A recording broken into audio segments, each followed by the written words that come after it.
नमस्कार, स्वागत है आपका न्यूज़ वन इंडिया देख रहे हैं आप। मैं हूं आपके साथ शफान अंसारी। शुरुआत करें बड़ी खबर के साथ। नोएडा से आ रही है। गार्डन गैलेरिया के लॉस्ट लेमन बार को सील किया गया है। पत्नी ने मृतक के दोस्तों पर भी कार्रवाई की मांग की है। मृतक ब्रजेश के पिता ने पुलिस कार्रवाई पर सवाल भी खड़े किए हैं। पुलिस की कार्रवाई से ब्रजेश के पिता खुश नहीं है। मैं खुद नोएडा आकर सख्त कार्रवाई की मांग करूंगा, ये पिता का कहना है। पुलिस जांच में बार के 9 लोगों को आरोपी बना चुकी है। पुलिस ने अभी तक 7 लोगों की गिरफ्तारी कर ली है। तो बड़ी खबर आपको बता दें, बिहार के रहने वाले शख्स की जिस तरह से हत्या की गई है, उसके बाद मामला ये पेचीदा होता जा रहा है। हालांकि ये बताया जा रहा है कि जिस बार में ये पूरा कत्ल का वाकया सामने आया है, उस बार को अभी फिलहाल सील कर दिया गया है। 7 लोगों की गिरफ्तारी इस पूरे मामले में हो चुकी है। तो गार्डन गैलेरिया के लॉस्ट लेमन बार को सील कर दिया गया है और पत्नी ने मृतक के दोस्तों पर भी कार्रवाई की मांग की है। न सिर्फ दोस्तों पर कार्रवाई की मांग की है, बल्कि पुलिस की कार्यप्रणाली को लेकर भी सवाल किए गए हैं। ब्रजेश के पिता ने ये कहा है कि वो खुद नोएडा आकर इस पूरे मामले को देखना चाहेंगे कि पुलिस किस तरह से यहाँ पर काम कर रही है। तो मैं खुद नोएडा आकर सख्त कार्रवाई की मांग करूंगा, ये ब्रजेश के पिता के द्वारा कहा गया है। प्रिया राणा हमारी संवाददाता ज्यादा अपडेट के साथ जुड़ गए हमारे साथ। प्रिया राणा, लगातार ये मामला सुर्खियों में बना हुआ है, पुलिस के ऊपर एक प्रेशर भी है। अब तक 7 गिरफ्तारियां हो चुकी हैं। आगे क्या कुछ कहा जा रहा है पुलिस के द्वारा? जी शफान, बिल्कुल देखिए, अगर हम बात करें तो 9 लोग इसमें आरोपी हैं जो पुलिस के द्वारा बताए गए हैं। वहीं 7 लोगों की गिरफ्तारी हो चुकी है, वहीं एक अज्ञात है और एक लोगों की गिरफ्तारी हो चुकी है, वहीं एक अज्ञात है और एक नामजद है। लेकिन सबसे बड़ी बात ये निकल कर आई है कि बहुत सारे गार्डन गैलेरिया में बहुत सारे बार और क्लब्स हैं। आपको लॉस्ट लेमन के बारे में अभी हम बताना चाहेंगे कि जो इसका लाइसेंस था वो इसके खुद के नाम पर नहीं था। मुरादाबाद का कोई व्यक्ति है, उसके नाम पर लाइसेंस था जो लॉस्ट लेमन यहाँ पर चल रहा था। सबसे बड़ी बात यही है कि आबकारी विभाग क्या लगातार सोता हुआ नजर आता है, क्योंकि ऐसा नहीं है कि सिर्फ एक बार या क्लब यहाँ पर है, बहुत सारी हैं और सभी में कुछ ना कुछ कमियां पाई जाएंगी। वहीं एक व्यक्ति अपना जान खो देता है, उसके बाद उसके परिवार का रो रो कर बुरा हाल है। वहीं अगर हम उसकी पत्नी की बात करें पूजा, तो उसका स्पष्ट तौर पर यही कहना है कि उसके दोस्त भी उसमें शामिल हैं। वहीं यहाँ पर लॉस्ट लेमन का स्टाफ और जो साथ ही यहाँ पर जो 2 लोग हैं गार्डन गैलेरिया के गार्ड भी उसमें शामिल हैं। जो 7 लोगों की गिरफ्तारी हुई है, उसकी पत्नी साफ तौर पर आरोप लगा रही है। उसका कहना है कि उन्हें इंसाफ नहीं मिल पाया है। वहीं अगर हम बात करें तो ब्रजेश के पिता का साफ तौर पर यही कहना है कि वो नोएडा आएंगे, क्योंकि अभी दाह संस्कार के लिए उसका शव जो है बिहार पहुंचा था। लेकिन उसके पिता अपनी कार्रवाई से संतुष्ट नहीं है जो पुलिस ने की है। उसका कहना है कि वो आएंगे और आगे की कार्रवाई की वो मांग करेंगे, क्योंकि उनका कहना है कि और भी लोग इसमें शामिल हैं। हालांकि मॉल का जो मालिक है उसकी गिरफ्तारी नहीं हुई है, बार का जो मालिक है उसकी गिरफ्तारी नहीं हुई है, जिसका लेकर वो लगातार आवाज उठा रहे हैं और उनको लग रहा है कि उन्हें इंसाफ अभी नहीं मिला है। जी शफान। बिल्कुल। साथ ही प्रिया, जिस तरह से ब्रजेश की पत्नी के द्वारा पुलिस कार्रवाई के ऊपर सवाल खड़े किए गए हैं और साथ ही साथ उनकी पत्नी ने उनके दोस्तों के ऊपर भी सवाल खड़े किए हैं, आरोप लगाए हैं, क्या कुछ जानकारी मिल पाई इस बारे में? जी बिल्कुल, देखिए उनकी पत्नी का साफ तौर पर यही कहना है कि उनके पति जो है ड्रिंक करते थे, जो लगातार वो अपने हस्बैंड को भी मना करती रहती थी दोस्त के साथ ना जाएं। लेकिन उनका साफ तौर पर कहना है कि उनका एक ग्रुप था और ग्रुप पार्टी के लिए यहाँ पर आया था। हालांकि उनका ये भी कहना है कि जो घटना है रात के 11 बजे थी और उन्हें सुबह 3 बजे बताई। उन्होंने कहा कि मुझसे छिपाया जा रहा था, अगर हॉस्पिटल में पति को ले जाया गया तो तभी उन्हें हाथों हाथ जानकारी दे देनी चाहिए थी, चाहे वो उसके दोस्त के द्वारा जानकारी दी जाती या बार के मालिक के द्वारा दी जाती या यहाँ पर सिक्योरिटी गार्ड्स के द्वारा दी जाती। उनको कोई भी जानकारी नहीं दी गई। सुबह के 3 बजे उन्हें पता चला कि उनके हस्बैंड की डेथ हो गई है और वहाँ पर पोस्टमार्टम रिपोर्ट में भी साफ तौर पर निकल कर आया है कि उसके सर पर वार किया गया था, पेट पे वार किया गया था, जिसकी वजह से उस रक्त रसाव हुआ और उसकी मृत्यु हो जाती है। लेकिन एक परिवार अपने बच्चे को खो देता है। लगातार यहाँ पर और भी ऐसे बार हैं जहाँ पर बहुत सारे बाउंसर्स हैं। गवर्नमेंट को सख्त रूल इनके लिए बनाना चाहिए कि अगर कोई भी कार्रवाई करनी है तो उसके लिए पुलिस है, ना कि उनको हाथ पैर चलाएं जिससे कि युवक अपनी जान खो दे। बाउंसर्स ने अपनी जो यहाँ पर बढ़ता दिखाते हुए लगातार यहाँ पर कार्रवाई जो की उनसे, जिससे कि उसकी मौत हो गई। अगर आप देखेंगे पीछे लॉस्ट लेमन की तस्वीरों में, तो यहाँ पर जो ये पूरा बार क्लब है पूरी तरीके से बंद हो चुका है। अगर हम बात करें तो शाम के टाइम यहाँ पर एक अलग तरीके का माहौल होता है, लेकिन जब से ब्रजेश की मृत्यु हुई है तो गार्डन गैलेरिया में जो है मातम सा पसरा हुआ नजर आता है। अभी लगातार यहाँ पर गाने साउंड्स की आवाज आती है, क्योंकि लगातार बार और क्लब्स है, लेकिन ऐसा देखने के लिए नहीं मिल रहा है, क्योंकि उसके पीछे सबसे बड़ा कारण है कि यहाँ पर अगर चेकिंग कराई जाएगी तो सभी बार्स में कुछ ना कुछ अनियमितताएं पाई जाएंगी। लेकिन प्रशासन लगातार चुप रहा और अब सभी बार रेस्टोरेंट्स के चेकिंग हो रही है, सबके लाइसेंस चेक किए जा रहे हैं, लेकिन इससे पहले आबकारी विभाग क्यों नहीं जागता? उससे पहले रली मिली भग से ये सब कार्य होता है, अनियमितताएं हैं जिन पे आंखें बंद करके भरोसा करते हैं या पैसा देके काम चलता है। अगर पहले से ये सब चीजें जांच ली जाए तो शायद ये जो चीज हुई है वो निकलकर सामने नहीं आती। जी शफान। ठीक है प्रिया, आप रहिएगा, हमारे साथ लौट रहे हैं आपके पास और अपडेट के लिए। बढ़ते आगे, गौतम बुद्ध नगर में आज कोरोना के 110 नए केस मिले हैं। 24 घंटे में 102 लोगों ने कोरोना से जंग जीत ली है।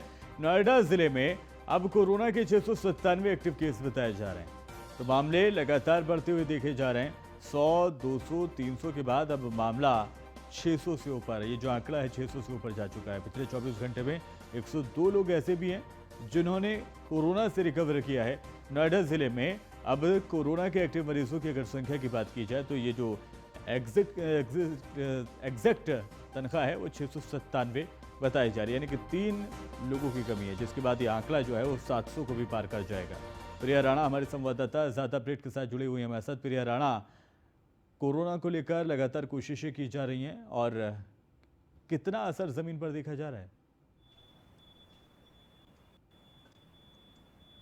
जी बिल्कुल, देखिए अगर हम बात करें तो कोरोना के केसेस में लगातार वृद्धि होती हुई नजर आ रही है, लेकिन हम बात करें नियमों की तो अगर आप सड़कों पे देखेंगे या कहीं भी तो लोग जो है सतर्क नजर नहीं आ रहे हैं। ऐसा नहीं है कि सभी ने मास्क लगाया है, लोगों के मन में जो लापरवाही है, डर है, वो खत्म हो चुका है।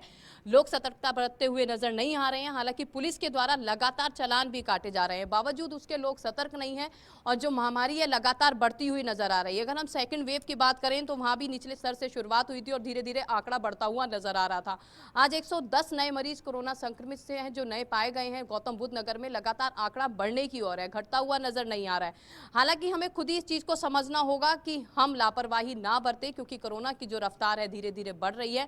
वहीं एक्सपर्ट्स का माने तो जून में लहर चौथी आने की आशंका बताई जा रही है। अगर अभी से इस पे काबू नहीं पाया गया तो लगातार जो कोरोना का आंकड़ा बढ़ता हुआ नजर आएगा और ऐसी संभावना है कि चौथी लहर से हम लोग दूर नहीं होंगे। वहीं अगर हम बात करें तो वैक्सीनेशन की ओर ध्यान दिया जा रहा है, बूस्टर डोज की तरफ ध्यान दिया जा रहा है। लगातार वैक्सीनेशन की तरफ गवर्नमेंट जो है ध्यान दे रही है। किसी भी तरीके की वैक्सीनेशन में कोई कमी नहीं पाई जा रही है, लोग वैक्सीनेट भी हो रहे हैं। लेकिन बावजूद जो अब की बार संक्रमण शुरू हुआ वो बच्चों से हुआ और सबसे ज्यादा जो खतरा मंडरा रहा था वो बच्चों का ही था। बहुत सारे स्कूल स्टार्टिंग में बंद भी किए गए, लेकिन अभी भी जो अभिभावकों की बात करें तो उनका द्वारा यही कहना है कि गर्मी का भी मौसम है और लगातार कोरोना के केसेस जो एक्टिव हो रहे हैं तो स्कूलों को बंद कर दिया जाए। हालांकि अभी ऐसी कोई गाइडलाइंस नहीं आई है, लेकिन पेरेंट्स का यही कहना है कि स्कूल बंद हो जाएं, क्योंकि लगातार जो पेरेंट्स हैं घबराए हुए नजर आ रहे हैं और जो कोरोना का आंकड़ा है वो भी लगातार बढ़ता हुआ नजर आ रहा है। जी शफान। ठीक है प्रिया राणा, बहुत शुक्रिया तमाम जानकारी के लिए आपका। और चलिए बढ़ते हैं आगे। लखनऊ से बड़ी खबर आपको बताएं, छात्र छात्राओं को टैबलेट बांटेंगे सीएम योगी। सुबह 11:30 बजे छात्रों को टैबलेट वितरित किए जाएंगे सीएम के हाथों। डॉक्टर शकुंतला मिश्रा राष्ट्रीय पुनर्वास विश्वविद्यालय में कार्यक्रम को आयोजित किया गया है। विश्वविद्यालय के अभियांत्रिकी प्रौद्योगिकी संकाय भवन का शिलान्यास भी सीएम के हाथों आज किया जाएगा। और आज उन छात्रों के लिए भी बड़ा दिन है जिनको इंतजार था इस खास दिन का, जब उनको टैबलेट वितरित किए जाते। ब्रजेश श्रीवास्तव एसोसिएट एडिटर हमारे साथ जुड़ गए फोन लाइन के जरिए। इस पूरे प्रोग्राम की जानकारी आपसे चाहेंगे। देखिए, सबसे बड़ी बात यह है कि मुख्यमंत्री लगातार जो है न सिर्फ बैठकें कर रहे हैं बल्कि उन तमाम जो है मुद्दों को लेकर के जो है ध्यान दे रहे हैं जो संकल्प पत्र में जो है बीजेपी ने चुनाव के दौरान वादा किया था। सबसे बड़ी बात यह है कि छात्रों को टैबलेट दिए जाना, छात्रों को स्मार्टफोन दिया जाना, ये जो है बीजेपी के संकल्प पत्र में था जो है, और उस संकल्प पत्र को पूरा करने का जो है जो बीड़ा मुख्यमंत्री ने उठाया है। और जब से सरकार बनी है तब से लगातार जो है जो छात्रों को जो है वितरित किए जा रहे हैं टैबलेट और स्मार्टफोन जो है, जिसके चलते छात्रों में खासा उत्साह है। आज भी मुख्यमंत्री योगी आदित्यनाथ जो है छात्रों को टैबलेट वितरित करेंगे और ये पूरा जो कार्यक्रम है। तो ब्रजेश श्रीवास्तव हमारे संवाददाता एसोसिएट एडिटर हमारे साथ जुड़े हुए थे। सुबह 11:30 बजे छात्रों को टैबलेट वितरित प्रोग्राम के बारे में जानकारी उनके द्वारा दी गई। चलिए बढ़ते आगे। गाजियाबाद से आ रही बड़ी खबर आपको बताएं, दिल्ली मेरठ एक्सप्रेसवे पर स्टंट का वीडियो वायरल हुआ है। स्विफ्ट कार की छत पर रील बनाने के लिए इस वीडियो को रिकॉर्ड किया गया था। ट्रैफिक पुलिस को जानकारी इस बारे में नहीं है। स्टंट किस तरह से जान पर भारी पड़ता है, ये आए दिन घटनाएं बताती हैं। और गाजियाबाद के मसूरी थाना क्षेत्र में कार से स्टंट किए जा रहे हैं। ये तस्वीरें आप देख सकते हैं।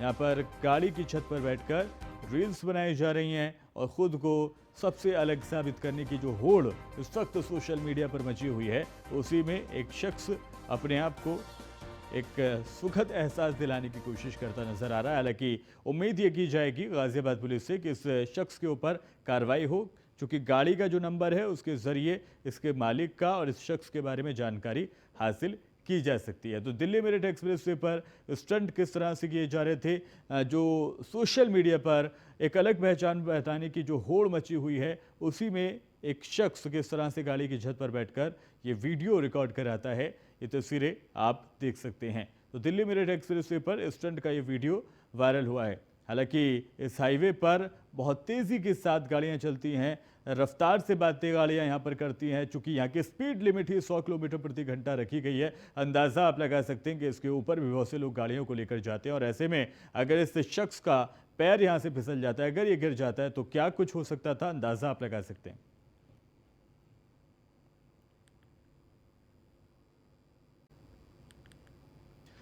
इटावा से आ रही बड़ी खबर आपको बताएं। प्रसपा अध्यक्ष शिवपाल यादव का बड़ा बयान सामने आया। आजम को मामूली केसों में बेल नहीं मिल रही है, ये शिवपाल यादव का कहना है। आजम खान पर जुल्म हो रहा है, ये भी शिवपाल यादव का कहना है। पहले सपा जुल्म के खिलाफ संघर्ष किया करती थी, शिवपाल यादव कह रहे हैं, और अब जुल्म के खिलाफ आवाज नहीं उठाई जाती है सपा के द्वारा, ये भी शिवपाल यादव ने कहा है। समाजवादी पार्टी ने संघर्ष करना छोड़ दिया है, शिवपाल यादव ये कह रहे हैं। और वो शिवपाल यादव जो कभी समाजवादी पार्टी का हिस्सा थे, 2022 विधानसभा चुनावों में एक साथ कंधे से कंधा मिलाकर चाचा और भतीजे ने इस सियासी जंग को लड़ा था, लेकिन हार के बाद किस तरह से ये जो परिवार है वो बिखरा है, ये तस्वीरें हम आपको दिखा रहे हैं। तो ये गैर जिम्मेदाराना बयान है, नादानी का बयान है ये।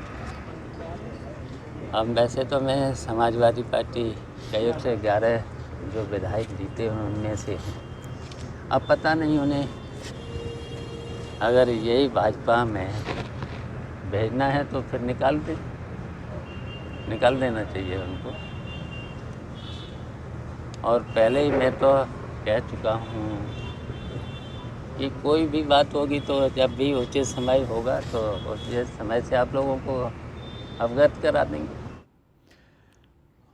नोएडा विद्युत विभाग यूपीपीसीएल की बड़ी कार्रवाई देखने को मिली है। नोएडा विद्युत ने 345 उपभोक्ताओं के बिजली कनेक्शन को कट कर दिया है। 10,000 से ज्यादा बकायेदार उपभोक्ताओं पर कार्रवाई की गई है। नोएडा मुख्य अभियंता के नेतृत्व में ये अभियान चलाया जा रहा है। तो नोएडा विद्युत ने 345 उपभोक्ताओं के कनेक्शन को कट कर दिया है। 10,000 से ज्यादा बकायेदार जो उपभोक्ता हैं उनके ऊपर कार्रवाई की गई है।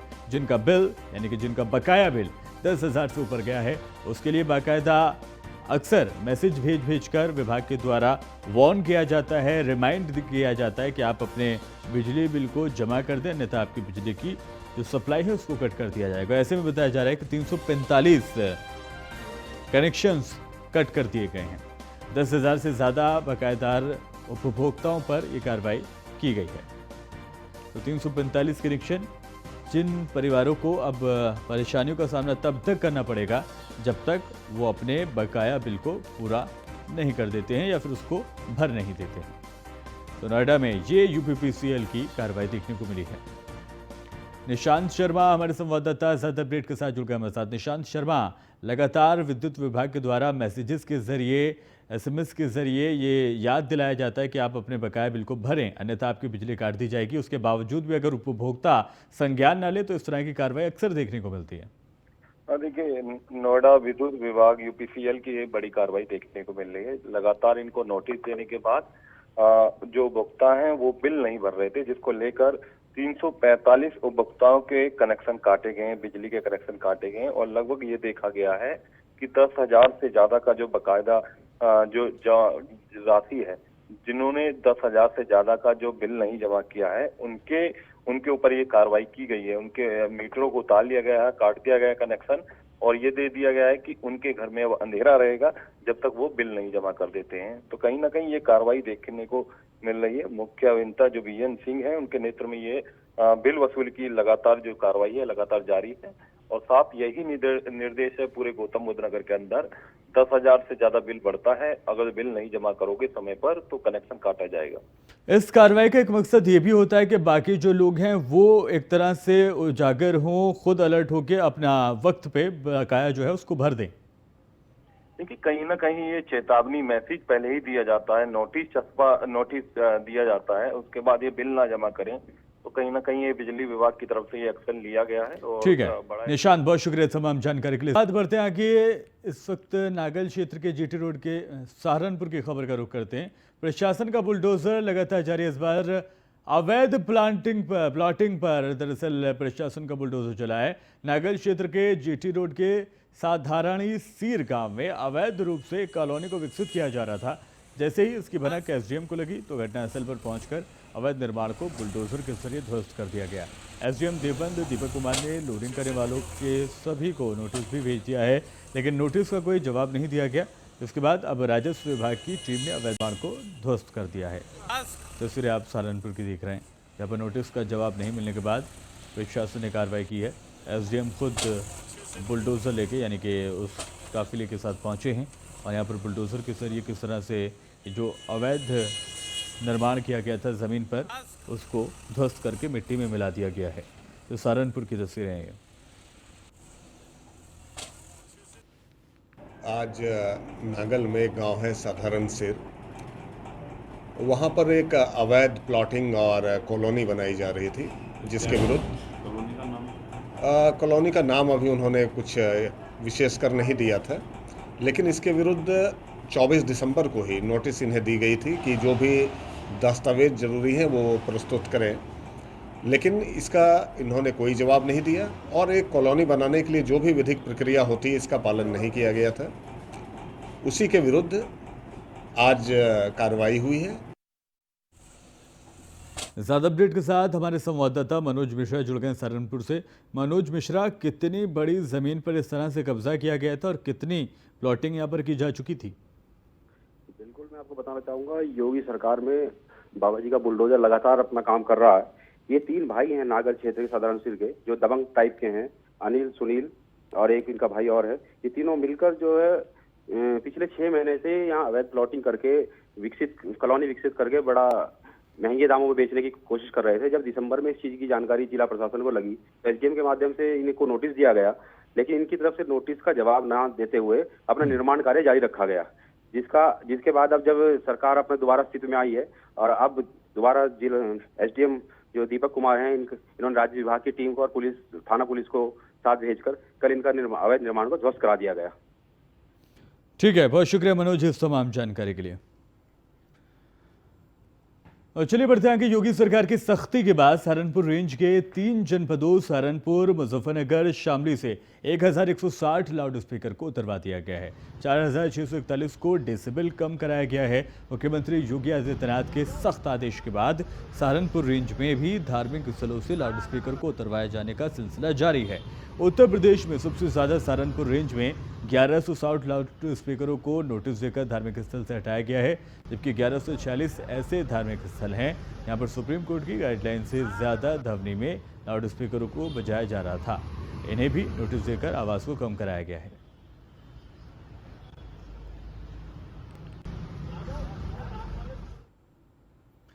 गाजियाबाद के मोदीनगर इलाके में स्कूल बस में हुई बच्चे की मौत के बाद शासन ने आरटीओ विभाग के 2 एआरटीओ को निलंबित कर दिया है। खाली पड़े पद पर आज प्रणव झा ने उस पर अपना अधिकार ले लिया है। इस दौरान प्रणव झा ने कहा है कि उनकी पहली प्राथमिकता जन समस्याओं का निराकरण करना होगा। वहीं मार्ग पर चलने वाले वाहनों के खिलाफ भी अनियमितता मिलने पर कड़ी कार्रवाई की जाएगी।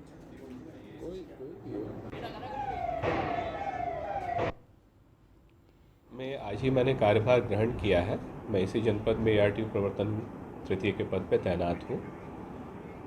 ऑब्वियसली डबल जिम्मेदारी है, बेस्ट निर्वहन करने की कोशिश करूँगा। सबसे जो हमारी प्राथमिकता है वो है जन समस्याओं का पूरी पारदर्शिता के साथ निराकरण। किसी भी व्यक्ति को अनावश्यक हमारे कार्यालय में अधिक समय व्यतीत न करना पड़े, उनका त्वरित निस्तारण हो।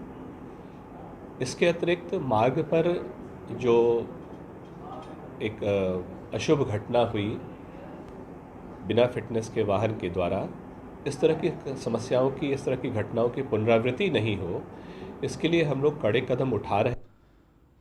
वाराणसी से बड़ी खबर आपको है। महिला महाविद्यालय में इफ्तार पार्टी पर बवाल हुआ है। इफ्तार पार्टी के खिलाफ बीएचयू के छात्र आक्रोशित हुए हैं। बीएचयू के छात्रों ने कुलपति का पुतला फूंका है। कुलपति आवास के बाहर जमकर नारेबाजी की गई है। तो इफ्तार पार्टी के खिलाफ बीएचयू के छात्र आक्रोशित हुए हैं। इफ्तार पार्टी के खिलाफ बीएचयू के छात्रों में गुस्सा देखा गया है। बीएचयू के छात्रों ने कुलपति का पुतला यहां पर फूंका है। तो कुलपति आवास के बाहर जमकर नारेबाजी की गई है। हंगामा यहां पर किया गया है छात्रों के द्वारा। वाराणसी से बड़ी खबर आपको दे रहे हैं। महिला महाविद्यालय में इफ्तार पार्टी का आयोजन किया गया था और इसी पर बवाल हुआ है। इफ्तार पार्टी के खिलाफ बीएचयू के छात्र आक्रोशित हुए हैं।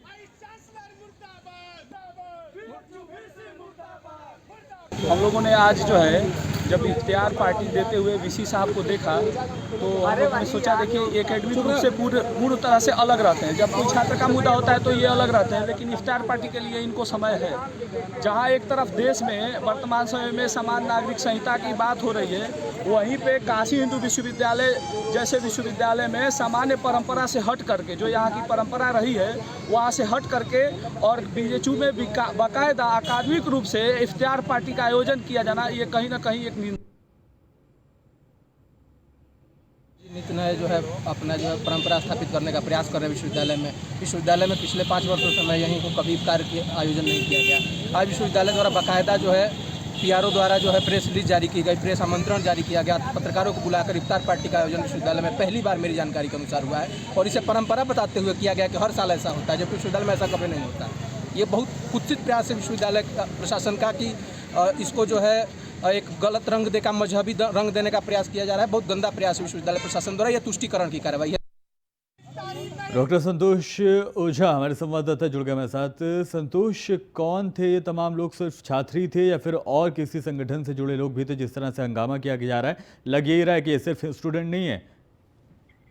देखिए, निश्चित तौर पे ये स्टूडेंट नहीं थे, ये स्टूडेंट शहर के लोग थे और विश्व हिंदू परिषद से इनका संबंध बताया जा रहा है। हालांकि इनके बातों पे यदि गौर किया जाए तो इनका ये कहना है कि बीएचयू की ये परंपरा नहीं रही है, लेकिन पिछले कई सालों से इफ्तार पार्टी का आयोजन होता आया है और ये महिला महाविद्यालय में किया जाता है, जहाँ पे महिला महाविद्यालय के प्रोफेसर, लेक्चरर और कुछ छात्राएं होती हैं। समझा जा सकता है कि इसको जातीय रंग देने के लिए, ये कहा जाए कि माहौल खराब करने के लिए इन छात्रों का एक प्रयास है। देखने की बात होगी कि प्रशासन या फिर विश्वविद्यालय प्रशासन द्वारा अगली कार्रवाई की क्या जाती है। क्या इस थाने में कंप्लेन इस बात की जाती है? क्योंकि छात्रों का आक्रोश तब ज्यादा दिखा जब वो विश्वविद्यालय के बीएचयू वीसी के दरवाजे पे तो छात्रों के द्वारा और यहाँ पर कुछ संगठनों के साथ मिलकर यहाँ पर शांति भंग करने की कोशिश भी इसको कहा जा सकता है। बहुत शुक्रिया डॉक्टर संतोष ओझा जानकारी के लिए।